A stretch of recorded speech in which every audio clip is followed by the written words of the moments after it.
you prime it, you Kenya prime it something. Yes. And we thank God for our good president, because we never knew that some of those parastatals existed before. So we are happy. So this parastatal Njogu, Yes. Gashana has told us that he's learned new ones. There are others we never knew existed. Yes. And they want us to do something called a merger. How do these mergers come through? First of all, it's good to say that this has been a process that has been attempted by even the Uhuru government the first time. Yeah. You remember there was a task force that was appointed by Uhuru, led by Abdul Kadir Mohammed. There have been attempts to consolidate these corporations to make them more efficient and to reduce the expenditure on the government. Now, the recommendation has been that some of them be done away with completely. Others can be privatized, given to be sold or whatever, or managed by the private sector, so that the government will have a little hand in their operations, because they have been really expensive on the government. So possibly from now, because the cabinet has made the decision, then it will be now up to the privatization authority to go ahead and see how best to do what the cabinet has decided that will happen. Privatization and the merger of those corporations. And you say that Abdul Kadir had an outlay of very many parastatals when he was coming with this report. Yes. Some of them have very lucrative land behind them, Kareithi.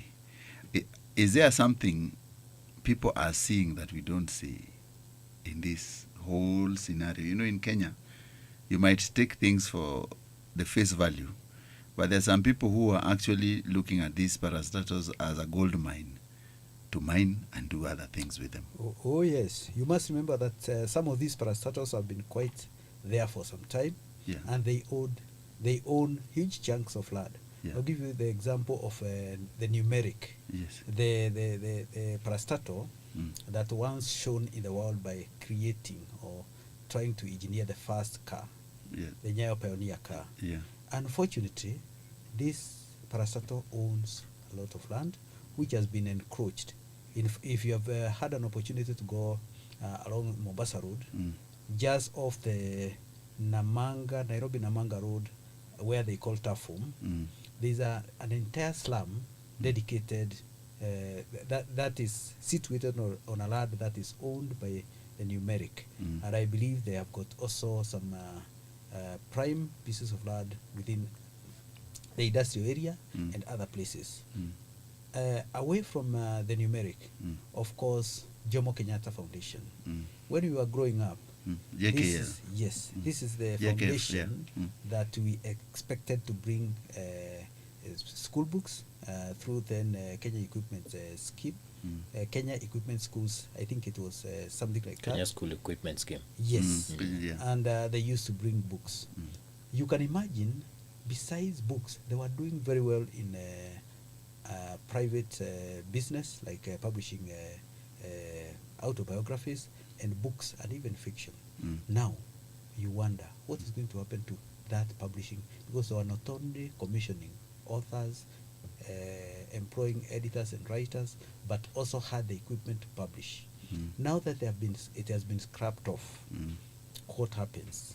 And of course, it was also being used to give bursary funds.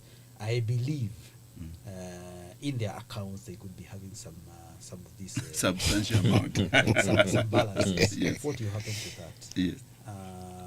Of course, the shipping line. Yes. It must. Logic demands that they must have some Caprime beach plot somewhere, either in Kisumu, Dala, or at the coast. Who is going to own this? Because you cannot bury the parastatal together with the land. You cannot bury the parastatal together with the land. Yes, Kareithi is talking about the assets. Yes. These corporations and parastatals have assets. So who is going to benefit from those assets. And another pertinent question is that the legal implications, because most of these corporations are actually as a result of an act of parliament. They exist because there are laws that protects those state corporations. So, and remember, last year,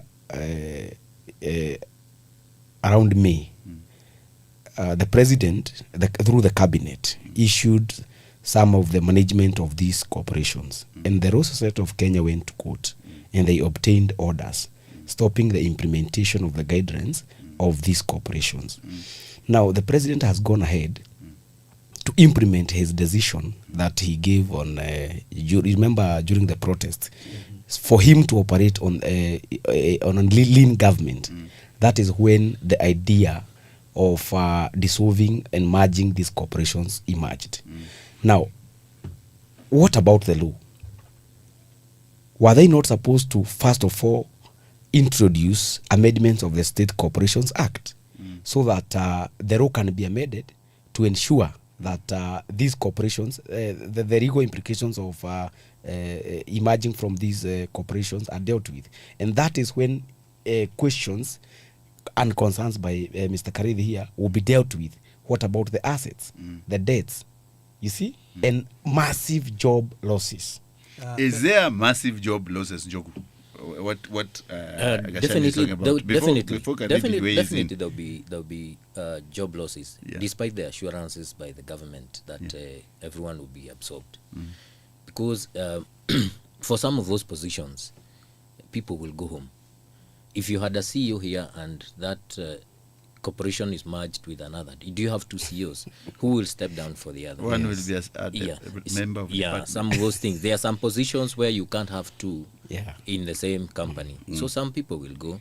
Maybe many of those junior, mid-level could be absorbed elsewhere. But then, up to how many? Because again, then what problem will you be solving? If you absorb them, you are merging them to cut costs. But then again, you absorb the same number of people within the public service. So what are you saving? They would have meant the same. You know, what are you saving? There are some costs, yes, that maybe in real estate, like for rent and things like those, operational, like vehicles and something. Yes, right? But most of those expenses, you will carry them along with you. So in terms of cost savings, maybe minimum. Efficiency, yes, that could improve efficiency, because some of these farms have been doubled. You know, they have been doing the same job, two farms doing the same thing. Yeah, others have just been dormant. They have not been doing anything much. Kareithi, Njogu is saying some farms have been dormant. The president has a mandate to actually cull them off. Before we go to culling, let's come back to earth. We live in very interesting times. Are we in heaven? In what some scholars would call Yes. living in nchi ya kusadikika. Yes. Because right now we are being told no jobs will be lost. If no jobs are going to be lost, what is the essence of all this? One can call it even a circus. Because if you just merge, moving one chair from there to here, what problem have you solved? And again, we are being told that this has been decided, the merging. Already, some organizations like Kenya Water Towers. the Kenya Water Towers, Authority, yes. the workers have been moved to Ministry. to the ministry. Yeah. To the ministry, and they were supposed to, according to the cabinet brief, they were not supposed to go to the ministry. They were supposed to go to Kenya Forestry Service. So which is which? How this is happening at a time, even when the process has not yet started, according to the brief. So it's like we are running.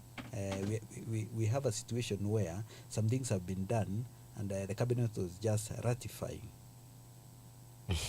It was rubber stamping. It is just a rubber stamping, something Just which has fine. already been done. Yeah. And if truly we do not get rid of the excess staff because of the wage bill, then there is going to be a huge problem, because it's like you just transfer the funds which were being allocated to the various parastatals and corporations. They are now being transferred elsewhere, where the workers are going to be paid for doing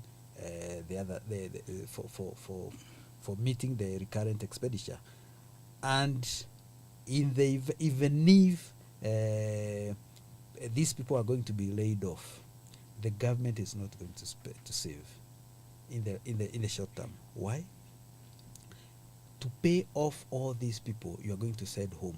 Unless you are criminally minded, you cannot send them home empty-handed. You must give them gratuity.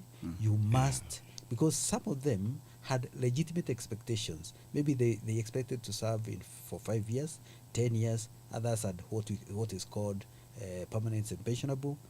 There is certain amount of money they expect. Honesty. Do you believe that the government has got some funds somewhere where it is going to pay the gratuity and also the pension? I think for thought. But before we unpack that, Kareithi, you know, this government has always been with